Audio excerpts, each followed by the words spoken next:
You're listening to the Brian Donahue Podcast, a production of Trekkie Jesus, boldly going into the farthest reaches of the galaxy with the gospel of Jesus Christ.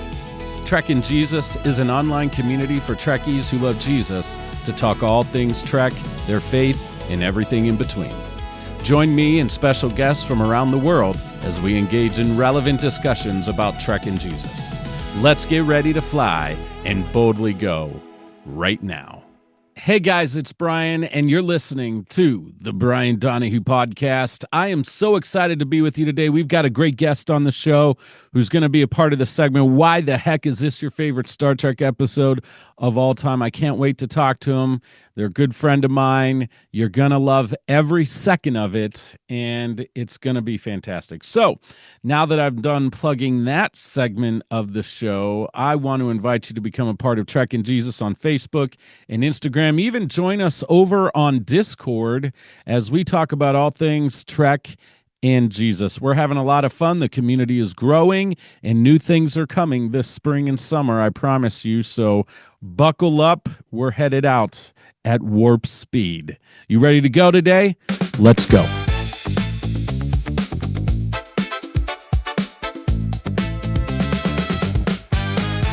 All right, guys, you may have heard the news by now that Starfleet Academy has been canceled by Paramount after just 2 seasons. That's right. The first season just got done premiering, and the second season just finished wrapping with all of their filming. And for those of us that have been enjoying the show, have seen the potential in it, it's really disappointing. It's actually pretty sad. Some of the actors have already gone on social media and expressed themselves and their sadness and disappointment at it. And I gotta say, while there are things I liked about the show, things I didn't like about the show, I held and still do hold that this show has a ton of promise.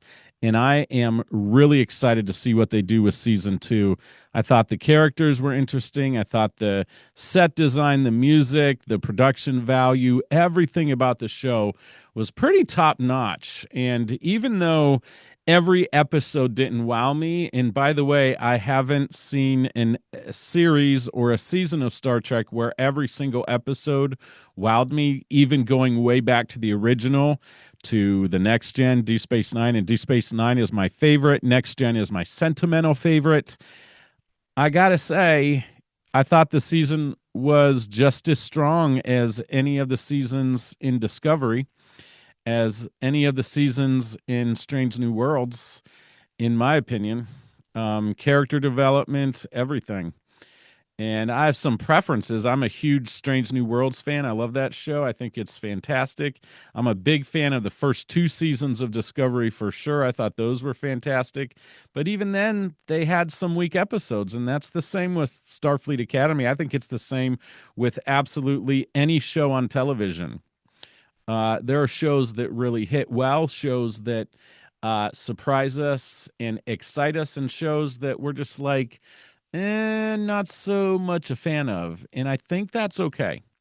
So we all have to take a chill pill as Star Trek fans, I really think, and just enjoy the ride, guys. Just enjoy the ups and downs. A good roller coaster has parts of it that take a little time, like that hill going up before the big dramatic drop. Like, that is part of the ride. It may not be your favorite part. Maybe it is, because it's all the anxiety. It's all the waiting to see what happens next. You're not quite sure how it's going to feel when you come. That's life, right? So let's just kind of, everybody just hold still, be quiet, think about it, rest a little bit, take a chill pill or two, and enjoy the ride. And thankfully, we at least get 2 seasons of Starfleet Academy. It'll be real interesting to see what they did. And I know there's already chatter on social media hoping that they didn't leave it on a big cliffhanger. Surely, if they canceled the show and they did that, they would go back and maybe redo some things to make sure that show has a good final ending episode with a lot of closure to it. Wherever you are as a Star Trek fan, whether you love Strange New Worlds, Discovery, Whether you love the cartoons Prodigy and Lower Decks, maybe you're a traditionalist and you're nothing but the original Star Trek or Next Gen, or it never got as good as Next Gen. Wherever it is, whether Captain Janeway is your captain or Benjamin Sisko, whatever. What I love about Star Trek is that there is something for everybody. I love that we have so many episodes to choose from. We have series to choose from, hundreds and hundreds of episodes. And what's awesome about streaming right now is that you don't have to watch all the episodes you didn't really care for. You can watch through a whole series and, oh, I don't really want to watch this one, skip to the next one. It's fantastic, guys. We're living kind of in the golden age of Star Trek where it all is available at our fingertips at the press of a button anytime we want it to be there. And that was not the case for me growing up. I remember the era of VCRs. I would record The Next Generation and Deep Space Nine and Voyager and religiously. I didn't quite do that with Enterprise because I was young and married and doing other things. But was I married? I don't think I was married. Yeah, I was almost married. I'm it's a good thing my wife doesn't listen to these very often. I'm not going to recommend this episode for sure. I was really busy when Enterprise was on the air anyway, at any rate. So, oh my goodness. How do I get out of this hole I've just dug for myself as a husband? Well, I just remember the era of VCRs. That's what it is. VCRs, baby. Uh, I would record all the episodes of Next Gen as they would come on in reruns. And then as I got used to it, recording the brand new episodes, and I would just sit there live as they were playing, stop at all the commercials, not record the commercials. So when I watched it back, I didn't have to do that. It was fantastic entertainment for me as a young teenager and young adult to be able to have all these Star Trek episodes at my fingertips whenever I wanted them on VHS tape. And of course, one day you get married again, whenever that was, and you start to purge your stuff. And that was something that got purged. But thank goodness for streaming, because now I can go back if there's a next gen episode I want to watch, DS9, you name it, it's right there. And it's pretty fantastic. It's pretty fabulous. And we should be grateful for that as Star Trek fans. Really, you can stream just about anything now if you have the right service. And I think we're pretty lucky. Entertainment is at our fingertips. We don't have to wait like we did before for whole seasons to come out and then maybe at the end go buy the whole package. Like, we can stream it all. And I'm pretty grateful for that. I don't know about you. I think as Star Trek fans, we need to be more thankful for what we have. And that's something I want to talk to us today about: thankfulness. Yeah. We need to be more thankful, I think. I think we need to think about the ways that we are fabulously wealthy in this nation, even if we are someone who goes through seasons of struggling to pay bills, car breaks down, and we don't know how we're going to pay to get it fixed. Washer or dryer goes out, and it's big stress, and we don't have the extra cash. Like, even with stuff like that, we are pretty wealthy. We can usually figure stuff like that out eventually. And we really go without very little. Does that make sense? We go without what we need very little. I don't know if that's not good English for sure, so pardon me, but we are wealthier than we realize compared to a lot of the rest of the world. And as Christians, Paul says, I've been on a Philippians 4 kick, but I'm just going to hit it in this direction today, that we should be thankful, that we should come before God with our requests with a heart of thanksgiving. And so today, what are you thankful for? Sometimes we need reminded when we're going through hard things, going through struggles. Sometimes we just need to be reminded of how good life is, how good God has been to us, how fun it is to be a Star Trek fan, and how lucky we are to have this incredible library of entertainment at our fingertips. You might be really missing a loved one right now. It could be a parent, a grandparent, aunt or uncle, a cousin, a sibling, anybody, best friend. It's okay to have sorrow and grief over that. But I would also encourage you by saying it is okay to, in those moments, also gain peace and a level of healing at the remembrance of the other people who are still with you that you love dearly, the other people that are still walking with you, the other people that are still your friends, your compadres, your partners, we should be more thankful. And I think, especially here in America, we have a lot to be thankful for. We have a lot we could complain about, and we do, usually all over social media. But I believe we need to be more thankful. I think as Christians and as Star Trek fans, we could stand to be a little more thankful and let others around us see that thankfulness. Maybe thank them for how they make our lives better, how they give us joy, how they bring us happiness and remind us of the good things and the good people here on earth that should be celebrated, that should be recognized, that, yeah, we should do more of that. So whether you're excited that Starfleet Academy is canceled and because you didn't really like it for all of the reasons that has been going on all over social media, or you're really sad, be thankful. Choose thankfulness. Because I don't know about you guys, but as much as I love Star Trek, watch Star Trek, like thinking about Star Trek, it is not the most important thing in my life. Jesus is. Jesus, my family, my church, uh, living my life for other people. Star Trek uh, is super important to me. It's a part of my life. I have a podcast called Trek in Jesus, a ministry called Trek in Jesus, a community online that we're trying to build where Star Trek fans and Jesus followers can come together and love each other and love the world around them and serve and make life about more than just ourselves. But I got to tell you, my life is not measured by whether a new Star Trek show goes 6 or 7 seasons or not. My happiness and joy doesn't come from that. I have momentary happiness from it, certainly get a ton of entertainment from it. And Star Trek really captures my imagination. That's why today I still watch it. Why I've watched it my whole lives. It's one of the most captivating things when it comes to entertainment to my imagination. I love it. But I love Jesus more.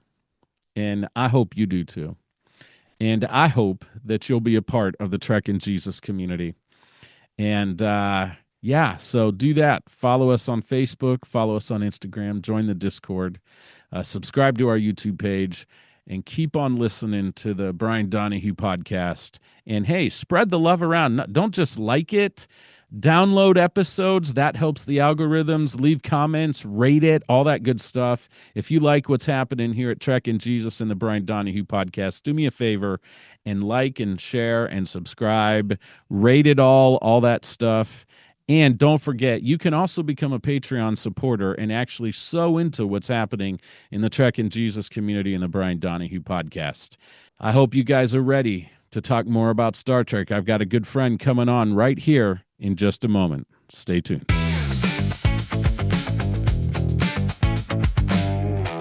I'm here with a very special guest, a good friend, comrade of mine, a compadre from the Big Sci-Fi podcast, author, engineer, podcaster, mom, you name it, artist, author. I'm probably leaving 5 or 10 things out, but ladies and gentlemen, without further ado, the one and only Adeena Mignogna. How you doing, Adeena?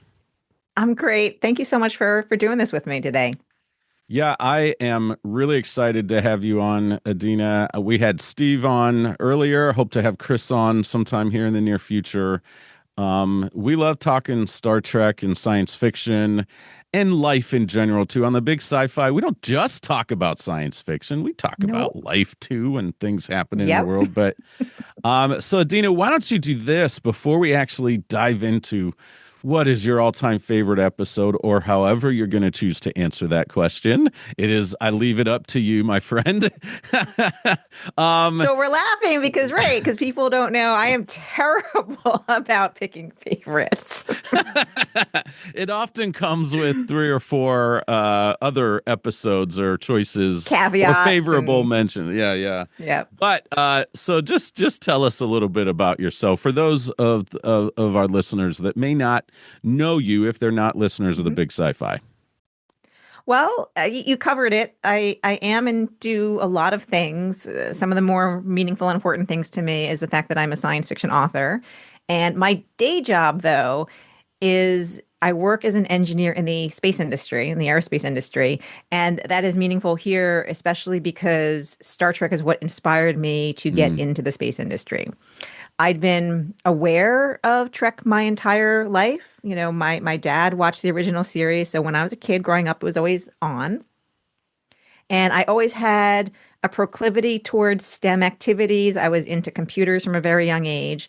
But when Star Trek The Next Generation came out, I was in eighth grade. That is what turned me into a deep mm, Trekkie yeah. and turned me into I don't want to just do computers or STEM or something. I want to work in the space industry. And everything that I've done since really kind of stems out from there. The science fiction writing stems out from there. I do a lot Mm, of speaking on STEM topics, especially to high school students and college students. Stems from there. Just mm. everything I do. It all starts with Star Trek. Yeah. I think that's true for we hear stories and we've heard Star Trek actors tell stories and producers and directors and stuff about how Star Trek really has inspired whole generations of Hmm. scientists, engineers, Yep. even leaders, like even outside of the Hmm. sciences, like their desire to do certain things in their chosen vocation can stem from Star Trek. And that's a pretty cool legacy from the shows, Yes. from this sci-fi Yes. universe. That's pretty amazing. I think it's awesome. So, Adina has written books too. You can see on her Hmm. background Lunar Logic, which is Yes. one Right of her more there. recent, although I know you've got a series coming out associated with the Robot Galaxy, which Yes. you're pointing to. How did you do that? I can never point to see. I can't. I've been I doing thought this a lot for the last couple of years, so just practicing, and I'm not completely perfect, but yeah. But that was Lunar pretty Logic amazing. is a standalone book, and I've actually thought about getting larger posters of Crazy Foolish Oh, Robots okay. just so I could easier Yeah, yeah, yeah. do, but I'd have to Hmm. change my background. But yes, Crazy Foolish Robots is the first of the books that came out that I've written. I mean, I've Hmm. been writing my entire life. I've done a lot of short stories, but this was the first novel that came out. It's the first in a four-book series, and right now this month I have I call it the Tea set, which is an extension to the series, is coming out with the first book starting in a few days. Cool. And you can get those on Amazon, right? Amazon or go to my Shopify store, which is Crazy Robot. Yeah, crazyrobot.myshopify.com or Okay. Amazon or anywhere you Okay. buy books because I'm everywhere. I'm everywhere. Cool. We'll have that link in the podcast notes for sure if you're interested. And you probably get more money if they go to my Shopify. I That's would why guess. I like to So send people there too. choose that. Mhm. Yes. If you ever are interested in helping an indie author out that way, go to their direct store if they have Yeah. one. But honestly, really, any way you buy my book, if you buy it, you read it, and you enjoy it, it's all good. Yep. Yep. And write reviews too if you can. Share it. Take a Yes. picture of yourself with the book. Put it on your Facebook page or Instagram. Yes. That is so helpful and helps get the word out for indie authors. So. Adina, you and I both, you expressed it, have a love for Star Trek. Our love for Trek is so deep that we decided to podcast together with Steve and Mhm. Chris, our friends. And so we do that weekly. In fact, at the time of this recording, we're recording this evening with those guys for the Big Sci-Fi. And we've got this segment here on the Brian Donahue podcast. Like I said, it's about your fate. Why the heck? So we want to know. The people that listen to this podcast are dying to know why the heck. Is This Your Favorite Episode? The portion of our show where we bring in one lucky fan to get their 10 minutes of fame discussing their most favorite Star Trek episode of all time. Oh, dear. So as you know, because we've on the Big Sci-Fi podcast, every now and then we have an episode where we're talking about favorites of something, favorite Star Trek movie, favorite this, favorite that. And I'm always the person I have a hard time because I love so many different things. You know, it even goes back to who's your favorite captain, Kirk or Picard. Years ago, I decided Yeah. that my answer is I don't have to choose between them. They are just two different captains. I can love them both for who they are. And so I don't choose between Kirk and Picard. So similarly, oh gosh, it is. And so what I want to say is anybody who might listen to this and then encounter me in the future, and if you're like, Adeena, you said your favorite was blah, blah, blah. And I'm like, and I look at you funny, like I did, because my favorites will change all the time, all the Yes. time, all the Yes. time. And there is, though, I would say a couple threads of themes Mm, through mm. my favorite, especially if we're talking about specifically Star Trek Next Generation as opposed to any other Trek, which I Yeah. generally love all the Treks, but Next Generation is my core. And I think the two themes are one, data. Okay. You know, any data-centric episode. Yeah, there's a reason I write about robots and AI. I love robots and AI in real life and in fiction. So Yeah.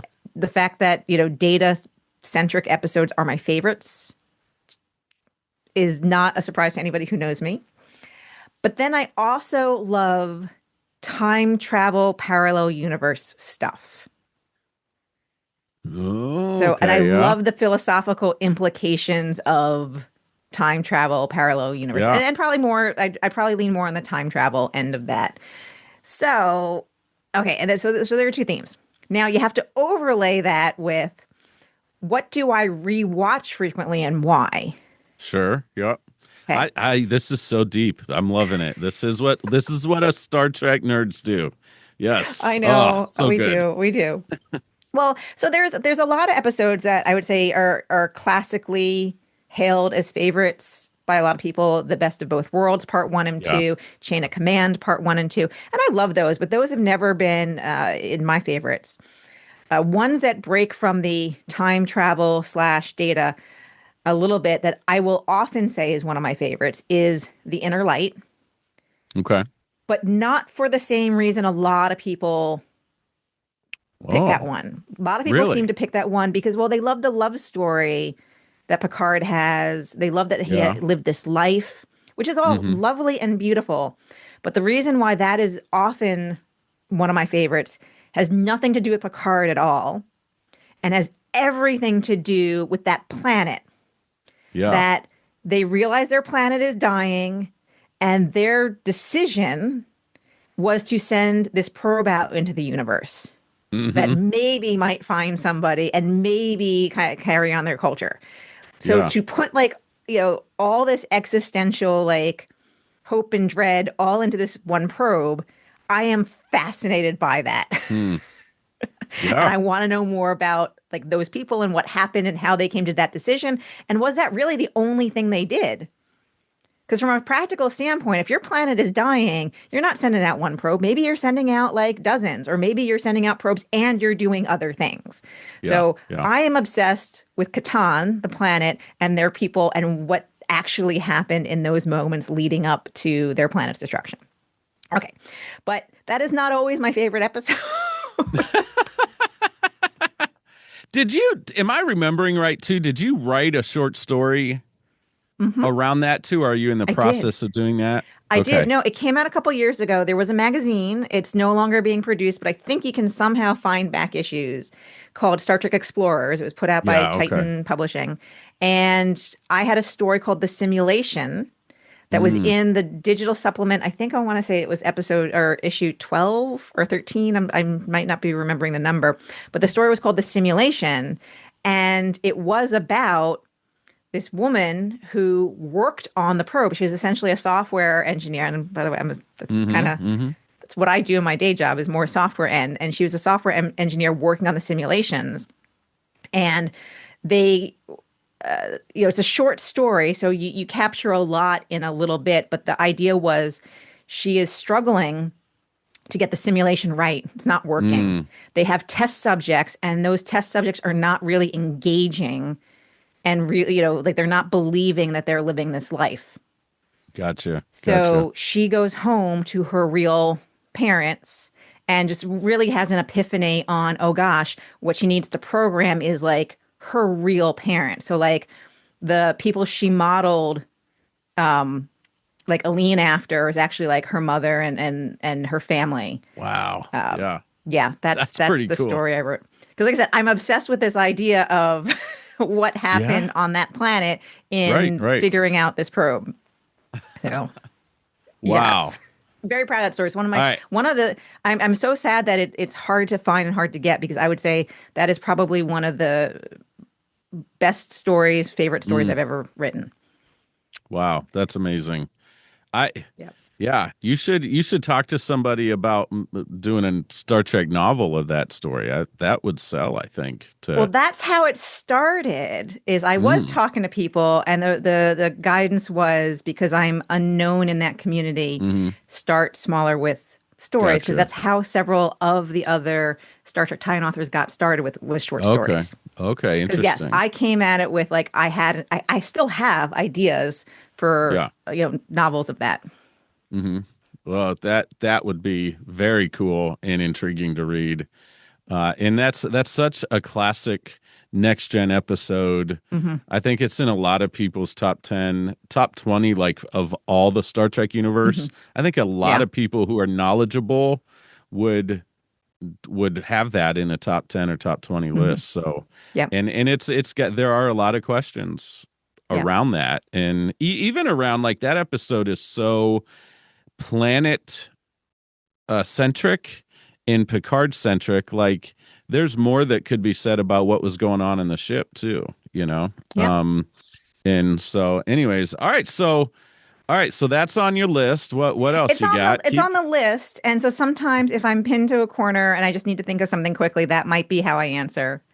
But the other episodes that jostle for first place, Yeah. I'm just gonna list them off.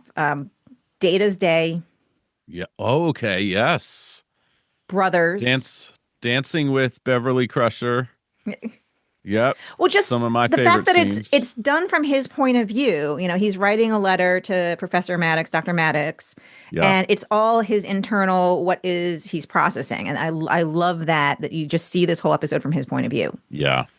And Brothers, which is another data Mm. centric episode, he basically a homing beacon is set off, and he's called back to, and he meets his father and encounters his brother Lore at the same time. And one of the things that the two things that always struck me about that is, well, one, how awesome an actor Brent Spiner is Yeah. to be in a single scene playing Hmm. three unique individuals. And still, I've watched this so many times, and you believe there are three unique Yes. individuals in there. Yes. Like I'm constantly blown away. But the other thing about that episode is in the writing when Data is talking to his father talking to Dr. Soong, and he essentially asks, "Why did you make me?" And Dr. Soong talks about, kind of ties to the past and then that ties to the Mm. future. And that just so resonates with for me because I'm also my family's genealogist. And of Okay. course, I am a mom, and that whole idea of, you're passing on your legacy, you're understanding your legacy, you're Yeah. passing on your legacy, that resonates really well. So Yeah. that's my Wow. data thread. I like it. And Data's Day is a phenomenal episode. It was so lighthearted Hmm. in a lot of ways and humorous and cute. But you got to see what I loved about that episode, Adina, is you got to see kind of the everyday life of that goes on in the Enterprise. That was Hmm. something that made that episode really fun and different. And Hmm. then Brothers too, like you're right, Brent Spiner should have won an Emmy at Hmm. some point in time for Just his for role that as one little Data. scene. Oh my Yes. gosh, he just should have. And that you're also right. Like watching that episode today, it's pretty seamless. Like there's a lot Hmm. of cutaway shots. You know, there's doubles and stand-ins when they're looking behind the head, and you see Brent Spiner portraying whatever character. Hmm. But even when they're all on screen together, or it's just two of them on screen together, it's it's done Hmm. so well. The only time in that episode, and this is real nitpicky, where you can kind of tell the hand. Yep. Yes. Yep. See, I It's knew like, it before you oh, said I it. wish the angle would have been a little different to make that a Hmm. little more realistic. But is Brothers is also one of my favorites. I just it's Yeah. so well done, and Yep. the story's so good there. But all right, But is that what else you got? You got well, more but I was gonna themes say too, I the think. one Data's Day also ties into another episode that I love because one of the things I also love about Data's Day in seeing it from his point of view, because most episodes we see from the point of view of the main thing that's Mm, happening, and so we kind of have full like omniscience, of what yeah, is yeah, happening. yeah. Well, Good here word. is Ooh. I like that sometimes seeing it through a certain character's point of view, you don't know everything that's going on. So he doesn't know the full story of what's happening with that ambassador, with the Vulcan Yes. ambassador, Yeah. which Hmm. ties into another episode I always loved, which was Lower Decks. Yeah. Long before the series Hmm. Lower Decks, which is, based on it to some degree. But I love the idea that you're seeing it through other characters' point of view. Stuff is happening and you don't know what's going Yeah. on. And Yeah. I like that they do that every now and then. I think that's kind of cool. Yeah. So that's that thread. Okay. And then the other thread with like more the time travel, the two Yeah. episodes that always come to mind for me are Yesterday's Enterprise Uh-huh. and Cause and Effect. I'm Okay. obsessed with Cause and Effect. I love Cause Really? and Effect so Okay. much. Okay. Yes. And the thing is, I like to watch that. I like to watch Star Trek sometimes as I'm falling asleep. Hmm. The problem with Cause and Effect is every 10 minutes the Enterprise explodes. Not really great for And the falling. music Data's Day, crescendos and yeah, right. yeah. Data's Day, you can fall asleep to. Interlight, you can fall, like, there's a lot of episodes that are calming. Yeah, yeah. Cause and Effect is not one of those episodes. Hmm. Yeah. I would also be a little bit tentative to watch that if I need something like that to fall asleep. Because I would be afraid that I would dream that I was in that loop Oh. and then wake up and Hmm. be glad I'm not in that loop, but also be disappointed I'm not on the That you're not on the Enterprise. Enterprise. Yeah. Yeah. I get that. So, cause I Yeah. Well, remember when Cause and Effect aired mhm. originally, watching that and like seeing the Enterprise blow up, like this can't be real, you Right. know? And How are then they to going to see fix it, this? right. And then to see it keep coming and they get a little bit closer to the answer and Beverly Hmm. figures it out a little bit more. And then to see Kelsey Grammer show up, Hmm. was pretty Yep. awesome.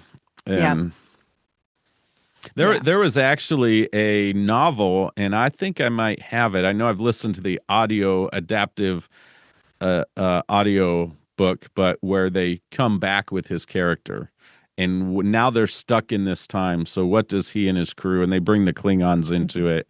Kind of interesting Hmm. story, but Yeah. anyways, all right. So time travel, cause and effect, and yesterday's Enterprise, which is an all-time classic too. Hmm. So. Not Yeah. surprised there. You got other Yeah. themes for me? Keep hitting me. Let's go. Oh gosh. Well, I mean, like, there's a whole bunch of other episodes that I just love. I love again, back to Data, the Offspring. Oh yeah. Okay. Where he has a child. That is also. And when I found out that was Jonathan Frakes, that was the first one he directed. Yeah. That was pretty impressive Phenomenal. too. Yeah. Yes. That one, I cry at that one Hmm. every time. That Yeah. when Lol, oh my gosh, it's so even to this day. And Hmm. what I like about that is we also see I love it when we see characters change and evolve and grow and learn. Hmm. Um, Even if it's too late, it's Hmm. interesting to see people do that and to see the Admiral in that episode kind of change his mind. Yeah. Which doesn't happen Was often. really Yeah. refreshing and still powerful. his performance in that last scene is pretty Hmm. amazing too. So Yep. And that's then one of my on favorites. the theme of data, quality of life, which I just Yeah. watched last week with my younger son, who's been asking about Mm, Star Trek episodes. So I've been like, and we were scrolling through, and he saw the screenshot of that had like data with an exocomp, and he's like, "Oh, hmm what's that?" And I'm like, "Okay, we'll watch that." And we sat and watched it all the way through. So yeah, that's where we first see the exocomps. So hmm a new form of sort of sentient AI that data picks up on, and that's a great episode too. I love that. Yeah. I remember watching that when it aired. Hmm. I remember as a little kid, I forget how old I was. Oh man, I forget. Anyways, I'm thinking way too hard about that. Yeah. We moving right along here, folks. I don't need to think about how young I was 30, 40 years ago. Um, I just I remember watching that having no concept as a young person about the idea yet of machines or computers or anything like that evolving. So I Hmm. remember watching that going, what? Like that episode blew my mind as a young kid because I Hmm. wasn't that deep into any type of science fiction other than Star Trek at the time. Hmm. And I know the original series had a couple episodes with that, but again, it was too deep for me. I just liked the Enterprise and the captain and Well, all that stuff. So and the original series, a couple times that they had sentient AI, sentient robots, they were all essentially the bad guy. yeah, yeah, The ultimate computer, the changeling, even that's iMud. right. Hmm. And that to me always is sad. So when we see robots and AI in a positive light, I am very drawn to that. Starting with, even before I became a Trekkie, growing up, I, was totally in love with R2D2 Mm, since I remember first seeing Star Wars when I was about 6 in yeah. 1980. And I Wow. was always fascinated, and specifically R2 versus C3PO. And the reason why, which I eventually figured out why, is I was always fascinated Hmm. by how he didn't need to be told what to do in order to do meaningful, good things. And by Yes. that, Okay. if you think about the scenes when they're on the Millennium Falcon and he just goes Yep. and Yep. fixes it or Hmm. attempts to fix it. And Yep. I've always been fascinated by the idea of you have this, like AI that knows what to do in a positive way and just goes Yeah. and Yeah. do. As opposed to C3PO, which just, he complains about everything. Right. I didn't watch Star Wars, Adina. I don't know if I've ever shared this on the big sci-fi Mhm. until I was probably I bet I was 17, 16, Wow. 17, and I was Wow. born in 79. So that's how long TBS replayed the original trilogy on Hmm. television. I think I did say share this with the big sci-fi, Hmm. but uh and my grandmother had recorded all three movies. I had never seen Hmm. it. For some reason, I don't think that movie was played on television a lot. Maybe that's part of it. So I was born in 74, so I predate Star Wars by a few years. Yeah. But when I was 6, we got cable for a few years, and Showtime replayed Star Wars like Mm, daily. yeah. So that's how I started watching it. But then when we eventually, years later, we were like one of the last people I knew to get like a VCR. Hmm. And then we would rent, the science fiction section was kind of small. So we would wind up Kinda. rewatching or repeating a lot of things to include Star Wars. It was either Star Wars or like Steve Martin comedies. Yeah. Those were Yeah. the two things Hmm. that we wound up seeing a lot of. But yeah, Hey, but so Steve Martin's not bad. He's oh, I pretty love great. Steve. I Yeah. I love Steve Martin. I totally love Steve Martin. But like All of Me, The Jerk, those Hmm. movies, we saw Yeah. a lot of The that. Steve Martin my kids know of are the two cheaper by the dozen films, which Oh, are favorites of our families. Those are pretty great. yeah. Yeah. But so awesome. All right. Is there anything else? Like, I don't want to cut you off if there's more Trek you want to share in particular or not. Well, when you say you remember being blown away by episodes when they first aired, Hmm. I would say I had a couple of those moments, but they were more because I found between like my like senior year of high school, first year of Mm. college, I would be studying something, researching something, and then all of a sudden there'd be an episode that Oh, related wow. to it. And Okay. I'd be like, Yeah. wait a second, this is eerie. So the couple episodes that happened with was The Outcast. That's when Mm. you had the one where you had the androgynous species Yeah. and Riker Okay. falls in love Gotcha. with one of Yep. them. Mm-hmm. Okay. Yep. I had I just remember gotten where I done. was when that one came out. Yeah. Well, I had just recently before that finished my senior thesis for Huh. English class that year, which was about Ursula Le Guin's Left Hand of Darkness, which the main planet is a planet of androgynous people, and a Wow. lot of it is like the main character, you know, figuring out how to process that as Right. someone coming from Right. a gendered species to Mm-hmm. that. And so I just finished reading it and written a paper about it, and then now here it is, essentially in a Whoa. Star Trek episode. It was the timing was weird, and then I think it was Very. like the first year of college, uh, and I think the episode was Birthright Part One and Two. Okay. Yep. So it was a warp centered episode, but then there was also the a data thread in that episode Mm-hmm. where they go to Deep Space Nine. He encounters Bashir in some weird piece of tech, and it starts him down this path of dreaming. Yeah. Just before that, I had massively gotten into the whole science of dream, like how dreams work and dream interpretation and everything. And I had, like, Wow. within 6 months before, like, binged two or three books on the topic Wow. and Yeah. started tracking my dreams. And then all of a sudden, now here's Data dreaming. So I had a couple of these Unbelievable. experiences. So those episodes to me are still, I would say, favorites ish, Yeah. but Yeah. because of that, in a lot of ways because of that connection. But they're also really, I mean, Birthright is probably not the best episode, Right. Yeah. but the data thread in that I Mm-hmm. think is awesome. Okay. Yeah, I remember not being like huge fans of that one. That was two part, right? It was a Am I right? two-parter, and the Okay. main theme was, Worf thinks he gets some intel that his dad might be alive, so he goes off to this planet and he finds this colony of Klingons and Romulans and falls Yeah. in love with, Which or would have one been one falls in love with interesting. him. And Yeah, yeah, that yeah. was interest. That's an interesting premise. It Uh, is definitely an interesting premise. The fact that Worf was allowed to just run off and then come back, mhm. and the falling in love instantly, I Right, right. struggle with Yeah, you hate in that. any You hate that. episode, which happens all the time in shows, Hmm. especially in just procedural drama show. Like, okay, fine, I'll Yeah. I'll deal with it because I Yeah. know that's what happens. But Hmm. the data thread in that Birthright episode I thought was great. Yeah. Oh, interesting. And I think that makes sense too, Adina, because our experiences take us certain directions and lean us certain ways.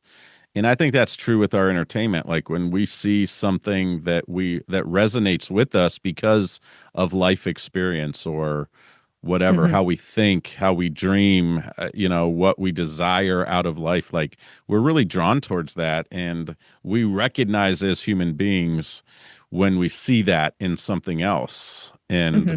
I think that's true with all forms of art though too. Like it Sure. resonates with us for our own unique reasons, and that's the beauty of it, right? Like one Hmm. person can look at a picture in a museum or online or wherever and feel one way. Another person with totally different life experience can look at it and feel something totally different, but still Hmm. appreciate the art, still appreciate what that is. And I think that's certainly true for Trek. It's one reason we Yes. love it because it resonates with us. It's projecting something into the future that we desire, which are moral people trying their best to make good decisions, not Hmm. just for themselves, right?